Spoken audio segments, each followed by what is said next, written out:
Good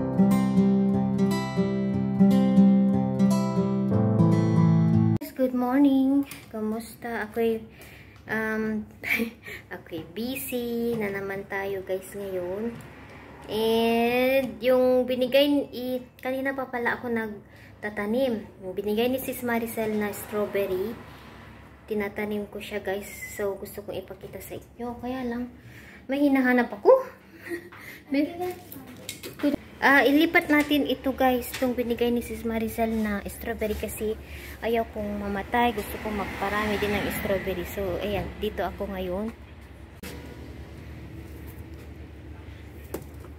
Yan ko itanim, yung iba blue, tapos yung iba doon sa may hold this one like that. Why is there Haida? Ito itanim ko ito before. Kaya lang nagpulupulupot na sila. Ewan ko.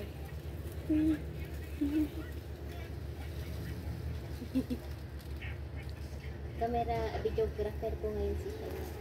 Wala yung stick ko, di ko mahanap. Ayun ko. Ewan ko kung nakalimutan namin sa punto. Ano ba ito? Or maybe you forgot in Daddy's car. Afterwards, I will ask Daddy. Nagkumpul guys, oh. Ang tamis ng strawberry ni Sis Maricel. Uy! Nagsira-sira na siya. Away na naman ang dalawa. Ayan, so, dalawang ilagay ko dito pag ganyan yung buo. Ito kayo para mayroong makainin sa kayan at iyan. Mahilig silang kumain ng strawberry.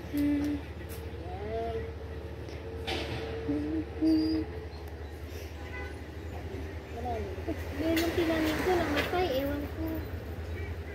Yung binili namin guys. Okay. Namatay siya.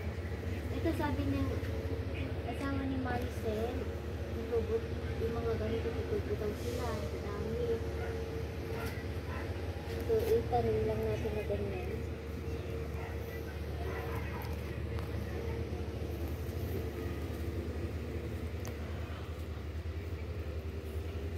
Gapang daw ito eh.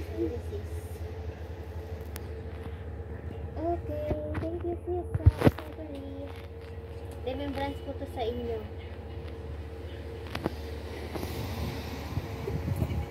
Ayan. Okay na ito. Tama na ito. Ito, lagay lang natin dito. Tutubo daw yun. So, dito ko ilalagay.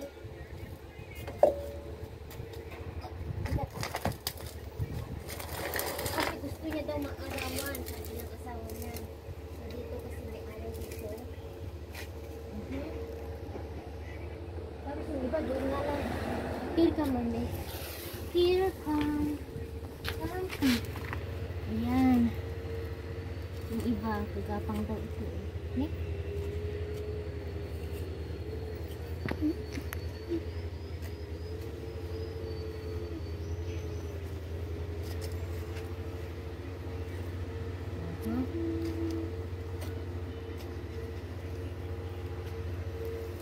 Tubo kayo ha. Para may kainin ang mga anak ko.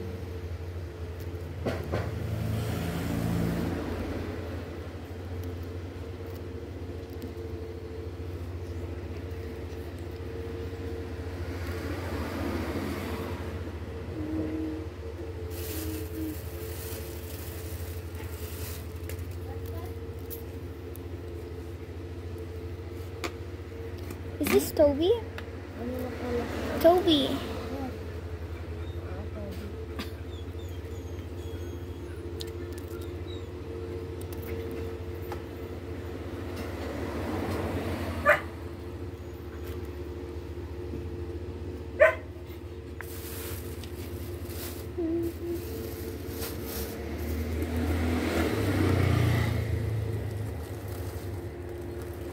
Showing?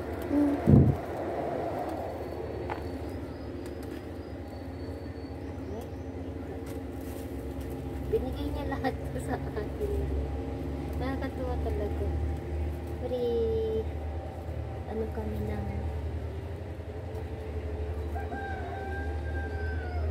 strawberry. Tubo kayo, please. Para meron kaming strawberry.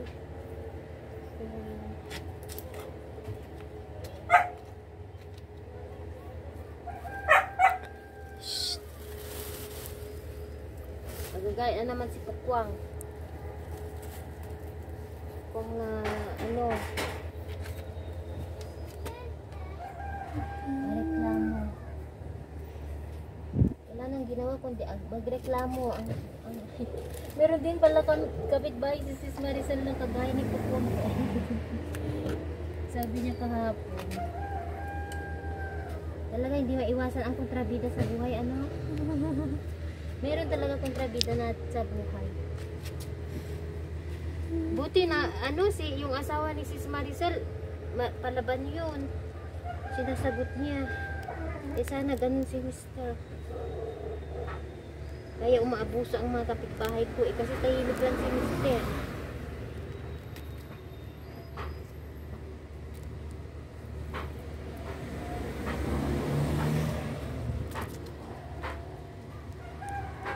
Pero pag ano naman na siya mapuno, ay dumulo din si Mr. guys.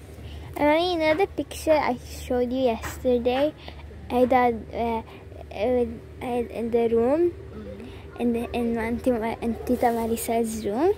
She doesn't look like a Filipina. She looks like a Chinese or like, I don't Oo, know. may pagkasingkit kasi si Maricel eh. Ayan sis, para ka daw Chinese, sabi ni siya yan. Oh, tignan, yes. Look, Jo. Yung mata ni Jo, yung bunso niya, parang Chinese. Singkit. Like the makeup. Maganda naman si Sis Maricel. Parehas kami simple lang guys, si Sis Maricel. Simple. Simple wife. Ganun ang magandang kaibigan. Kaya parehas mong simple. Ganun, hanapin ang kaparehas natin guys. I-level natin yung sarili natin sa katulad din natin. Simple guys.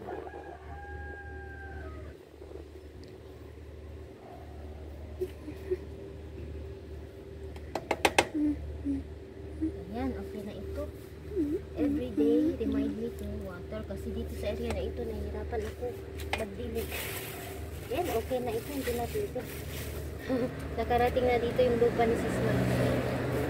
Ito, ilagay lang natin dyan.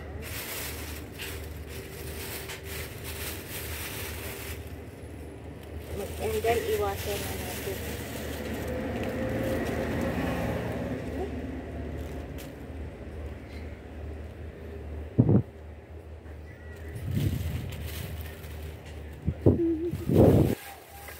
Thank you, Mama. Guys, pinalitan ko pala itong design dito sa balkon namin. Diba dati itong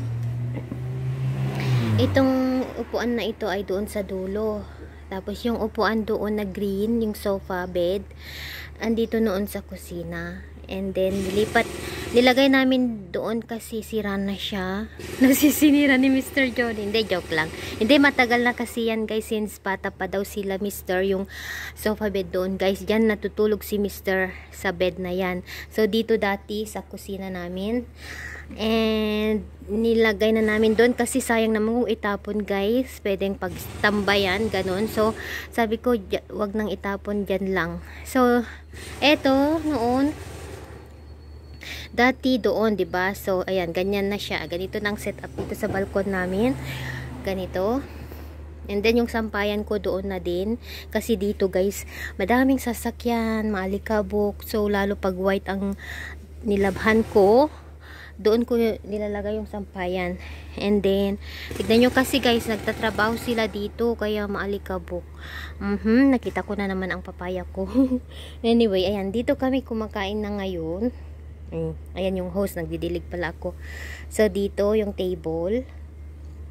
Ito yung table ng mga bata kapag nag-aaral sila. Ayan, nilagay ko sa labas. Pero pag sa winter, taglamig, ilalagay ko sa loob kasi ito ang gagamitin nila. Ayan. So, yung table doon, yan, yung sa loob lang din yung dati namin kainan yan. Pag gabi, dito sila kumakain or minsan dito rin. Ganyan. So, nilagyan ko ng ganito yung photos. And then yung rose, pinapatubo ko. Ayun, may dalawang sa corner, may dalawang jade plant. Ayan. Diyan ako kanina umupo. So, ganito na siya. Ando na yung mga pumpkin ko. Hindi ko, dyan ko muna ilagay. Hindi ko pa naayos. So, ganyan guys. Ang setup ko na ngayon dito sa balkon namin. And dito, meron akong nilagay na isang photos din. Maliit pa lang ito katatanim ko. So, ang gagawin ko, ganyan ko din. Lagyan ko siya dito. Ilagay ko din siya ng stick para equal. Ayan. Ito, malaki na siya. Trinitirain ko siya guys na ano, hanggang dito, yung taas. Yan yung stick. So, ayan. Ito ng balkon namin. Pero pag winter guys, wala, tatakpan namin ito ng plastic kasi mababasa siya. Oo. Kaya, ano, sabi ni Mr. magpagawa daw siya ng cover nila ng plastic. Yung nylon ba? Ayan. Okay. Yun lang, ipakita ko lang sa inyo. And syempre, yung ampalaya, dyan, lumalago siya. Malunggay. Ayan na yung tinanim kong ano, nilagay ko muna doon yung strawberry. Oo, nilagay ko muna sa silong para hindi siya maano kasi mainit ngayon. Ayan. Okay. Hi guys. Kain tayo lunch. Ito, nagluto ako ng kusa. Ito yung zucchini Lebanese with the meat sa loob at saka rice. Ayan. With yogurt yung laban. Sa 10. Mainit pa anak. Why is there less laban? I mean yogurt? Because I make labne. Oh yeah, that makes sense. Yeah, I finish all the laban now. I might eat it with rice. Okay. Yeah, sa 10. Kain tayo guys. Ayan. Mainit ngayon na mahangin. Hello guys, gumawa pala ako ng jello ni Kian. Ito ay cherry jello. That's not for me. Alika na, I put it. This is for me. I touched it. Apat yung ginawa ko guys. You want chayuna? Return lakin na. Take it. I had a fun at it. Okay, lagay mo. Sit down. Naku, kahapon pa yan nagkaas. Masarap. I just swallowed it. Sit down. Saan ka na naman pupunta? Dito. Sit down. You will fall. Mali ka na. Yan. Wala na akong utang Pag magkautang ka pa naman sa batang ito, maniningil. Singilin ka hanggang kahit tulog naniningil yan No more credit Okay? What credit? Because you're asking me even I'm sleeping. To do your the jello. Sarap? Satin. Yummy?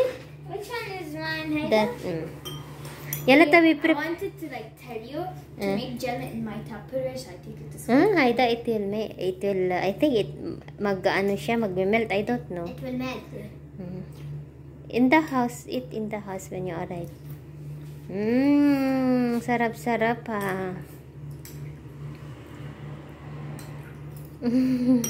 Satet. Yan, katatapos lang namin kumain. Ito yung kinain namin. Pusa. At ako'y may gagawin sa loob. Babalutin ko pa yung ibang books nila. Isa na lang ang hindi ko pa nabalot. Yes, your perspective. I'm just gonna take the books.